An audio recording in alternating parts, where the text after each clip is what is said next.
asalaamaaleykum suñu mbokk internet yi dellusiwaat nañ tey ci suñu émission internationale à domicile dañu dañoo seet si koo xamante ne ni elle n'est pas sénégalaise mais fi la nekk di fi compétir dañ koy bàyyi mu nuyoo après mu présenté wu.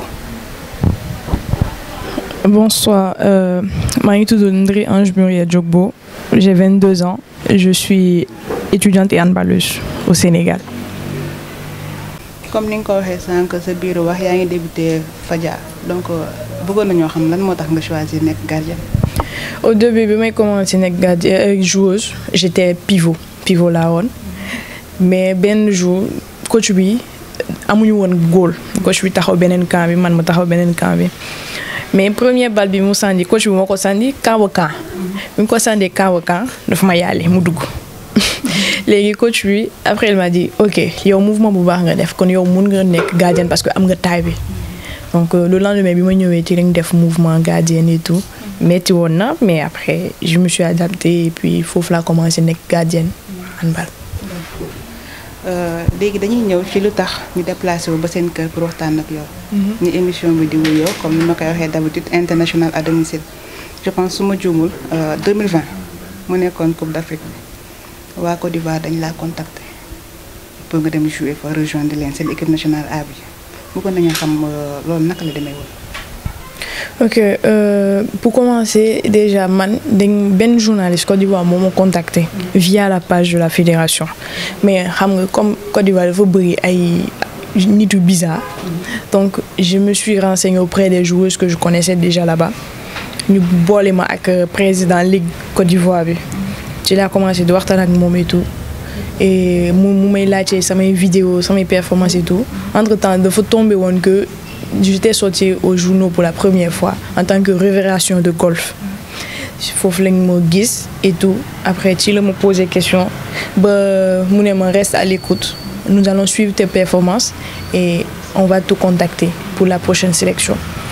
léegi sélection bi mu ñëwee il m'a envoyé un message pour me dire tu as été choisi parmi les 35 présélectionnés pour l'équipe nationale mais début bi xawoon na metti parce que dama amoon samay papiers au complet pour dem mais lijjanti naa ba dem Côte d'Ivoire foofu lañ ma laa commencé présélection bi avec équipe nationale bi et tout. d'accord ñu gis la nga dem fa. àndaat ak ñoom Sénégal moo organisé woon Coupe d'Afrique bi mais dafa mel ni. jëluñu la woon ci équipe bi parce que dañ doon gis que ni match yi joué woo ko woon.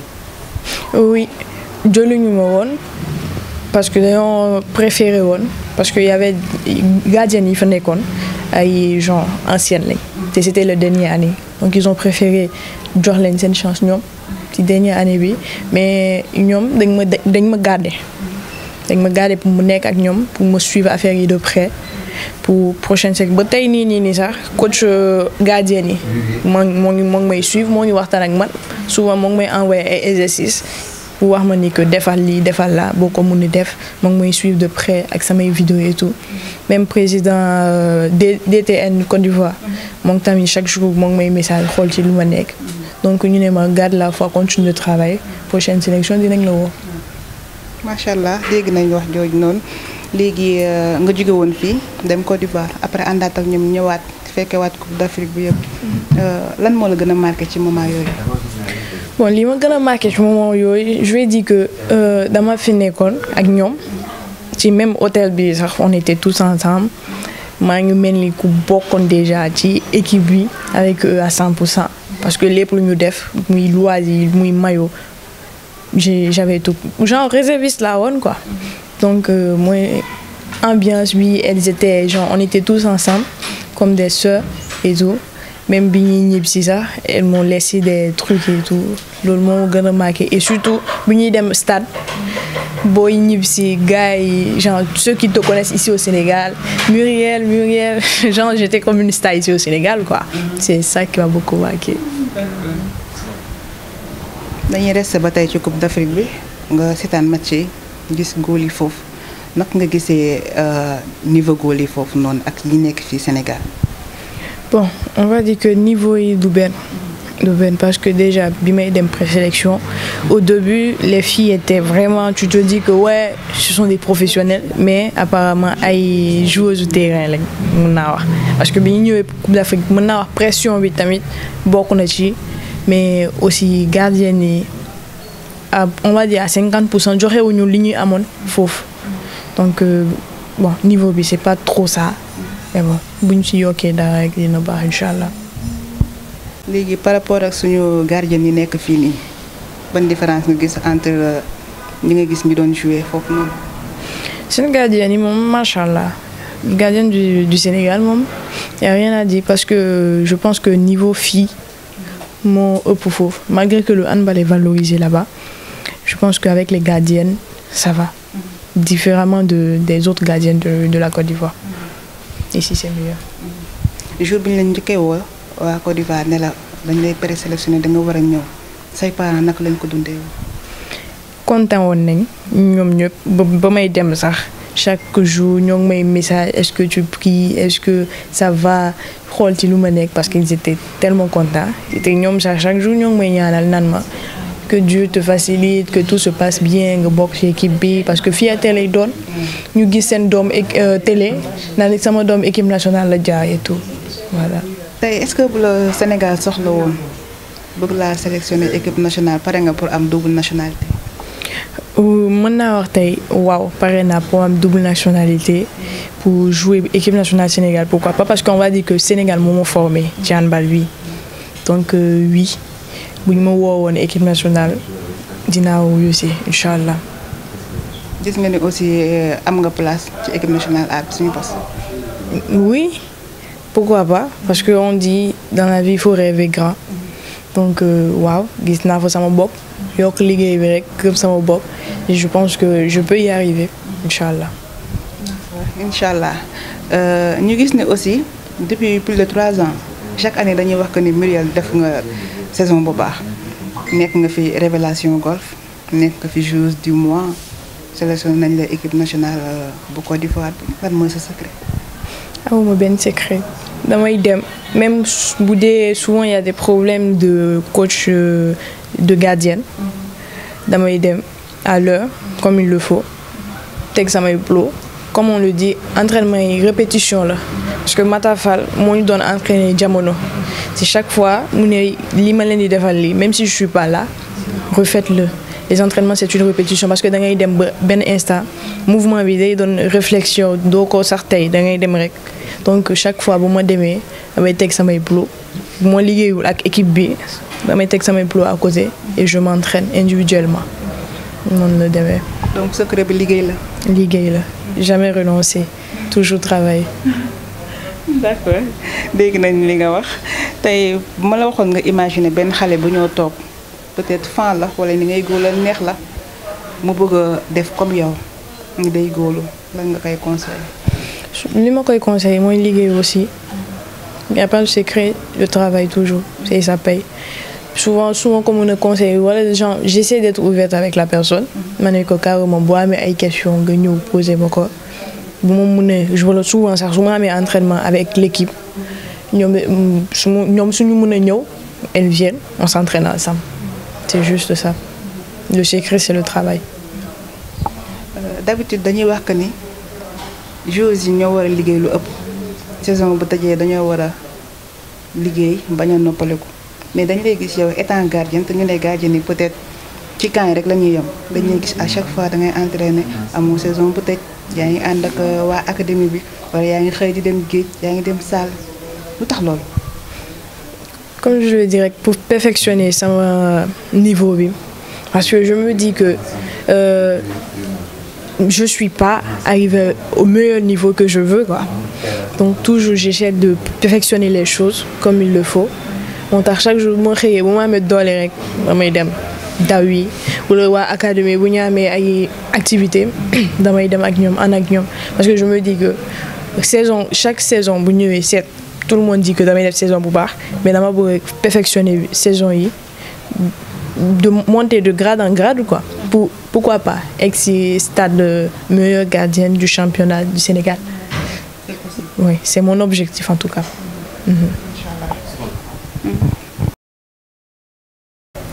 balaa ñuy jeexal émission bi dañuy wax ci loo xamante ne peut-être créé na fi ay rumeur dañoo jéggi saa benn moment ñu ne Muriel dem na Duc ba signé na fa peut-être démission xaw ma lan ak lan ñu jéggi saa ñu ne da nga retourné waat golf dematoo Duc ñu bëggoon xam ban explication nga ne mën a jox ci loolu pour leeralal nit ñi. En fait Duc waa Duc fin saison lañ ma commencé aborder pour genre wax ma ni que dañ ma soxla seen équipe et tout et au début dama doon xool proposition yi parce que am na ku ma doon wax naan bul précipité wu jël sa temps nga xool offre yi et tout bu dul Duc sax même Diadji Sarr Saint-Louis woo nañ ma contacté nañ ma il voulait que je vienne mais xam nga dem région sori sa famille c'est un peu compliqué aussi donc Duc bi may waxtaan ak ñoom waxtaan nañ ci lépp on s'est entendu surtout après ci laa dem Gambie ak Goalkeeper Academy bi may ñëwaat laa jël décision dem waxtaan ak ñoom seen président proposé nañ ma loo xam ne ni voilà quoi c'est rentable et tout mais arrivé à un certain moment bi ma demee ba wax ko sama président Chérif Ndiaye ma ne ko président damay quitté équipe bi dem feneen mu ne ma feneen bi fan la ma ne ko Duc. Au début il m'a dit juste je te souhaite bonne chance et j'espère que doo ko retour mais après dafa toog benn laps de temps mu ne ma bul dem on a besoin de toi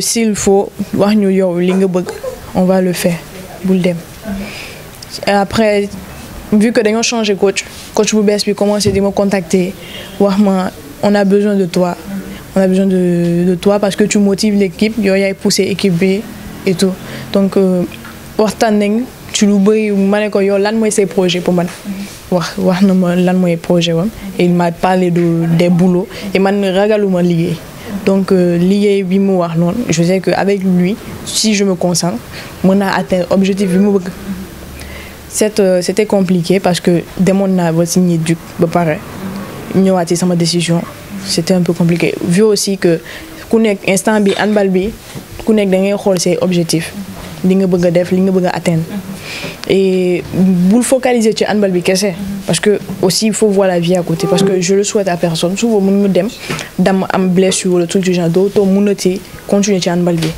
donc da ngay am au moins quelque chose à côté boo xam ne ni c'est rentable parce que surtout que je suis l'aîné de la famille et que ma famille compte sur moi donc côté boobu laa xool et en plus lu tax ma gën a dem kii golf c'est parce que après Chérif dafa mujjee waxtaan ak sama parent d'accord ak ñoom parce que vu que ñoom jàng bi lañ gën a focaliser que ay handball et tout même xaalis sax bëgguñu wax jàng bi donc ils se sont mis d'accord ak Chérif pour mu fayal ma sama jàng et tout année bi yëpp et moom il a respecté l'accord fay na ko ba jokk na ci dara peut-être on va dire donc loolu laa gën a et sama parent ñoom bu ñu waxee dara mënuma retourner contre eux seen décision donc j'étais obligée du nangu seen décision suivre à la lettre parce que boo waxee déedéet rek xamal ni que sa carrière du baax parce que say parents duñ la ñaanal quoi te doo am li nga bëgg ci carrière bi moo tax ma nangu proposition Chérif mu dellu golf c'était juste pour ça. D'accord baax na ci sax nga indi explication parce que ku nekk mu ngi doon joxe peut-être avion donc bëggoon nañoo xam tamit balaa ñuy jeexal émission bi naka nga doon dundee moment yooyu noonu rumeur yi ñii naan Muriel mi ngi dig déedéet delluwaat na ku nekk peut-être di woote réseaux sociaux yi di la dugal kii mi ngi fii naka nga doon dundee moment yooyu.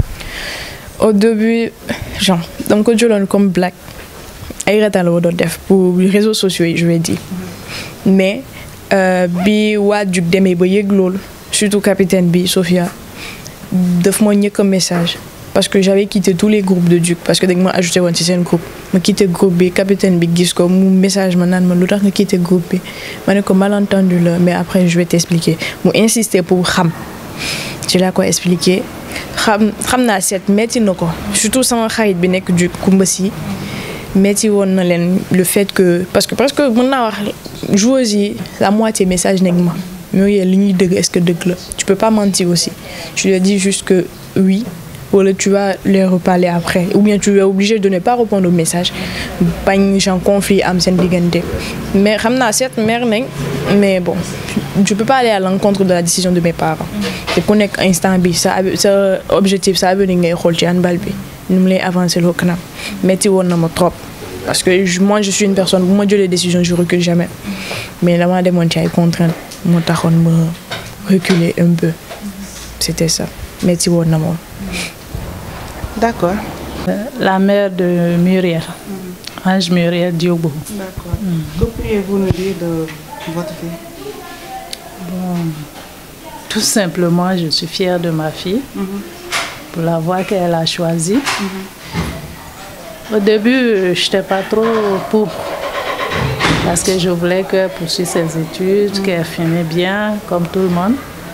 Mais bon, elle m'a fait savoir que c'est ce qu'elle veut faire. Donc, je la soutiens. Je prie le bon Dieu pour qu'elle puisse arriver pour l'œuvre qu'elle a choisi de faire. Muriel est quel genre de fille? Bon, je peux dire qu'elle est gentille. C'est ma fille. Voilà. Elle est gentille. Et elle est sage, même si quelquefois elle me fait parler beaucoup. Mais elle est sage et bon, je l'accepte et je la soutiens aussi. Mais la maman, elle a des défauts. La maman? Normalement, Normalement, oui, comme tout le monde. Oui, comme tout le monde. C'est quoi ses défauts? Ses défauts? Elle aime beaucoup dormir. Je crie sur elle très souvent pour les travaux. Ouais. J'écris, je bavarde juste quand elle finit par faire. Et puis bon, voilà. Qu'avez-vous ressenti là, quand elle est venue vous dire que l'équipe nationale de la Côte d'Ivoire l'a contactée? J'étais contente. J'étais contente. Je me suis dit, enfin, le bon Dieu a écouté mes prières et ma fille s'en va, Dieu merci. Voilà. Et même au Sénégal, elle est une star, je vous dis. Elle est une star. Comment vous vivez ça? Je suis fière comme toute une mère qui a envie de voir sa fille ou son enfant devenir star. Donc je suis la maman d'une star. Je suis contente. Vous lui souhaitez quoi? Ouais, bonne chance. Bonne chance, que le bon Dieu l'accompagne. Amen.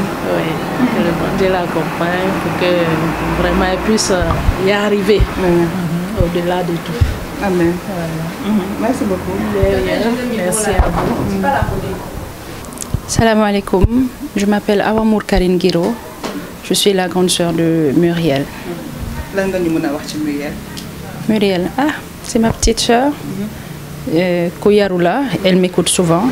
Comme elle aime m'appeler, je suis son manager. Je ne suis pas manager, mais je sais bien lui donner des conseils. Donc elle me consulte beaucoup pour ses décisions. Je ne suis pas dans le domaine du sport du tout. Je suis plus dans les finances. Je travaille à la banque. Mais quand elle me demande des conseils, je lui donne par rapport surtout à mon vécu dans les affaires. Parce que le sport, c'est aussi des affaires. C'est une passion, mais c'est des affaires. Donc comment elle doit se comporter, comment elle doit négocier ses contrats, comment elle doit être avec ses entraîneurs, ses autres collaborateurs, comme on appelle ça, coéquipiers. C'est ces conseils que je lui donne. Mais Khalibou Yaroula, je crois que vous la connaissez aussi, vous l'avez fréquenté un peu. Depuis que j'ai commencé le sport, peut-être marqué. Son acharnement et sa passion. Parce que je sais pas si ce sera bien de le dire, mais on n'est pas sportif dans la famille, nous mais mom, elle a commencé le sport tôt, elle a aimé très tôt. Sport, sport. Mais c'est la passion qu'elle a et l'acharnement qu'elle a. Elle a réussi à un moment nous-mêmes à nous amener dans sa passion, alors qu'on n'est pas... Mais grâce à Muriel, tu vas t'intéresser, tu vas lui poser des questions, comment elle évolue, ban club entraînement, comment ça se passe, parce qu'elle a su aimer et faire aimer ce qu'elle pratique. Et donc c'est la chose qui m'a vraiment marquée avec elle. Grande joueuse, équipe nationale, aussi. On est fiers d'elle. On est fiers, on l'encourage dedans, mais je vais toujours le dire, il faut aimer le sport. J'encourage tous les jeunes à faire du sport, mais vous faites jang bi. Je le dis ça tout le temps. Donc, comme ça passe à la télé et que les autres jeunes écoutent. Il faut aimer sa passion, il faut aimer le sport, mais il faut toujours voir un plan B. Le plan B, c'est se former, avoir un diplôme et éventuellement avoir un boulot. Le sport, c'est une passion, on ne réussit pas tous dedans, on ne devient pas tous meilleurs joueurs ou meilleurs gardiens. Non, il faut aimer son sport, se donner à fond dans sa passion, mais ne pas oublier qu'il faut bosser, faire un autre avenir en fait à côté, un plan B d'avenir. Et ça, c'est les études et éventuellement avoir un boulot. Pour ça. Défaut? Défaut. Bon, je veux dire, elle sait ce qu'elle veut, elle sait se battre pour ça, mais elle est têtue des fois. Et le fait d'être têtue, c'est un défaut, mais c'est ça et sa plus grande qualité aussi. Je me dispute avec elle pour ça, parce que des fois, d'où la déglou. Si vous def dara, def koy def. Man, ça m'énerve parce que je suis la grande soeur, je me dis, si je la waxé defal li, lol nga wara def. Mais elle sait toujours te montrer que tu as tort de la meilleure des manières. C'est-à-dire, elle s'oppose à toi, et en s'opposant à toi, elle fait bien ce qu'elle a décidé de faire. Donc, au final, yo ya rousse. Son défaut, c'est qu'elle est têtue, mais c'est sa qualité aussi. Réussite. La réussite dans tout ce qu'elle entreprend, dans son sport, dans sa passion. Que le bon Dieu l'accompagne dans tout ce qu'elle veut entreprendre. Dans les études aussi. Et qu'elle ait un bon boulot demain. Si c'est dans le sport qu'elle doit exceller, qu'elle excelle dans son domaine. Si elle doit exceller dans le boulot qu'elle choisira, qu'elle excelle dedans. C'est tout ce qu'on peut lui souhaiter. Et le bonheur. Ok, pour moi de la fin, je remercie Actu1 pour ce déplacement. Franchement, je sais qu'avec l'émission, mon âme, il y a une équipe Gisma aussi pour la prochaine fois, Inch'Allah. Et je remercie aussi quelqu'un qui m'a appelé pour moi exister, mon coach Mata Fall, tous les coachs gardiens, souvent ils font, mais ils me conseillent tu souffres. Je remercie aussi le président Chérif Ndiaye parce que mon tamit il me conseille beaucoup et il est toujours là. Pour moi mes problèmes bu ndaw rek bu ma ko messager daf may jàppale. Donc je remercie aussi ma famille pour son dévouement et son encouragement parce qu'il m'aide beaucoup, surtout cette année.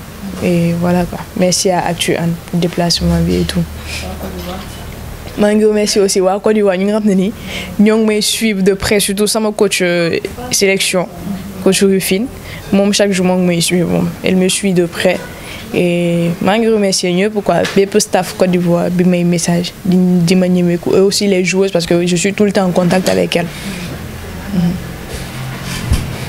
Émission bi jeex na li la leen indiloon tey ci international à domicile di leen wax que ni du ñu yem rek peut-être ci sénégalais yi seetlu nañ tey koo xamante ne ni nekkul Sénégal dëkkul Sénégal mais ñëw nañ fii amal ak moom waxtaan bu yaatu mu wax ñu ci projet am wax ñu aussi ci sport bi muy def ñu ngi leen di remercier bu baax a baax di leen jox rendez-vous